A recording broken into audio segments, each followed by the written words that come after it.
All right, earlier in the program here in Miami, we had a legendary Miami Dolphins quarterback. We got to go to the legend of the University of Miami Hurricanes. The U. Heisman Trophy winner, #1 overall pick back in 1987. He's Vinny Testaverde. Vinny, how are you? Doing great, guys. How are you this morning? Oh, doing great. It's great to see you.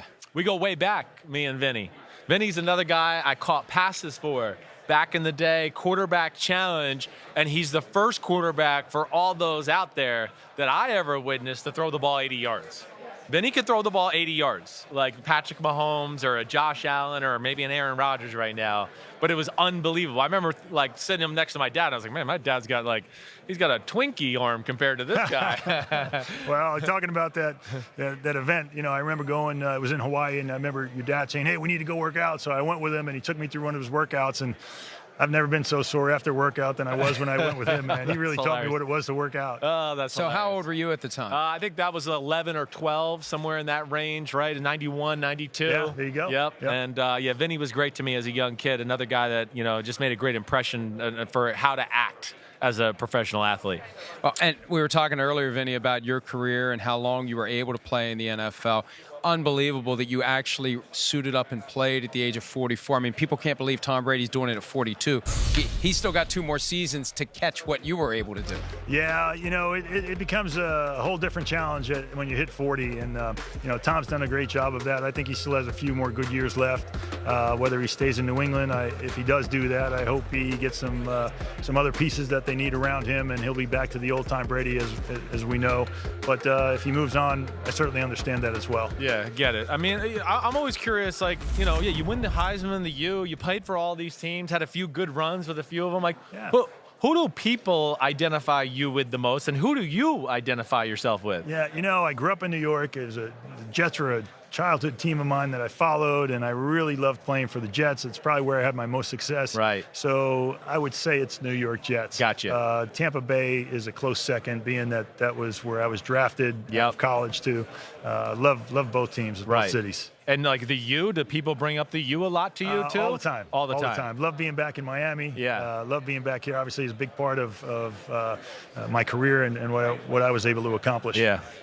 And, we talked about you earlier this year because you were the Ravens single-season touchdown pass record holder until this year with Lamar Jackson. Right. The very first year. You were that common thread from the Cleveland Browns to the Baltimore Ravens, 95 into 96. Looking back on that, just had to be one of the craziest moments of your life, wrapping up things in Cleveland and then taking the team to Baltimore. Yeah, we started the season out pretty well in Cleveland that year, and about a third of the way through, they announced we were moving to Baltimore, and our season just went in the tank. We went from, I think we were 5-2 to 6-10, I believe, after the announcement was made. And not till years later, I saw a segment on one of the shows that they did on the 95 Browns, and talking and interviewing players at the time when they were there, talking about how they were really distracted. They were thinking about their families, moving, where we're going, what we're doing. And now I know why the team didn't have the success I thought we were going to have, because my total focus was, hey, I'm on to the next game. I don't care where we're going next year. Let's finish this year. But, it was certainly a little bizarre, but got to Baltimore. They embraced us. It was a lot of fun. And as you mentioned, Lamar Jackson just broke the touchdown record, I believe, this past year.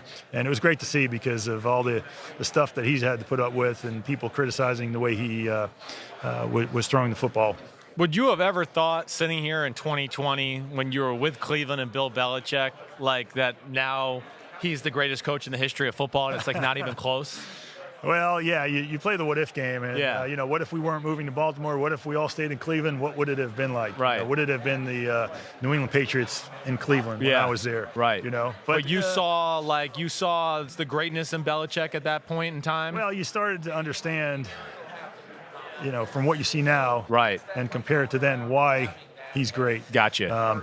You saw how detailed and dedicated he was to getting his players ready, and the respect that he had of the players, the respect that he gave to the players. Yeah. A lot of the stuff we saw, you guys don't get to see as a fan.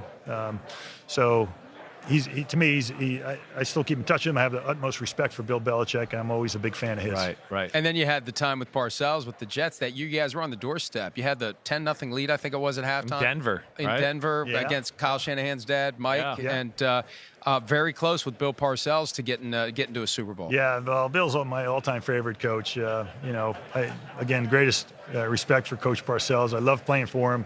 I love that he had a big impact on my career and me being able to play for as long as I did. So I can't say a bad thing about Coach Parcells, even though he was pretty tough on quarterbacks, as your dad. Well, that's what I want to say. Give us a story, because Yeah. Dad's got 9 million stories. What's like your number one Bill Parcells moment? The one thing that I can share with you is during a game, and we're backed up on our own 20, and the team's running out, and he kind of grabs me, and he says, "Now listen, we're going to throw it on first down, and don't throw an interception." Just like that, no four-letter words, huh? Yeah, well, I'm ad-libbing a little bit. Anyway, so we get out there. What do you think happens? I throw an interception. I come off the field, and he's about to get in my face. And I'm like, "Coach, don't you ever tell me to not do – I said, tell me to throw a touchdown, a completion, but don't tell me not to throw an interception." And I think from that day on is where I gained his respect. And from that day on is where I really had a pretty good season. I only threw 7 interceptions that year. It was at the time, I think, the highest touchdown to interception ratio prior to today's game. Yeah. Anyway. Yeah.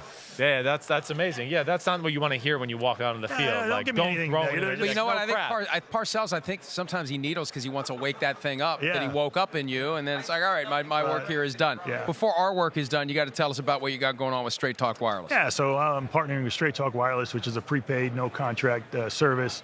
Last year during the Super Bowl, we had fans streaming the game in over 7.5 million devices, which was up 20% from 2018. So we're hoping to get more fans to do that this year. Right. And if they're looking for more information, they can either go to exclusively at Walmart in-store or online, or just go to straighttalk.com to find out all the information that they need to find out about it. Yeah, that sounds pretty cool. Yeah, I mean, I guess if you're a millennial and you just want to lift your phone and your computer, you could do this and watch just about whatever you want. Yeah, well, 7.5 million people say they can do it. Yeah, hopefully they watch us on number. NBCSN. Yeah, hopefully. Hopefully they've been watching us all morning. All morning. 4 hours, baby. almost done. All the more Vinny, reason our to get last Straight guest Talk of the Wireless. day. Yep. It's been great. Vinny great seeing you, Testaverde. man. It was a lot of fun. Appreciate you having me on. Congratulations on your career. We'll be back and wrap up this Wednesday edition of PFT Live right after this.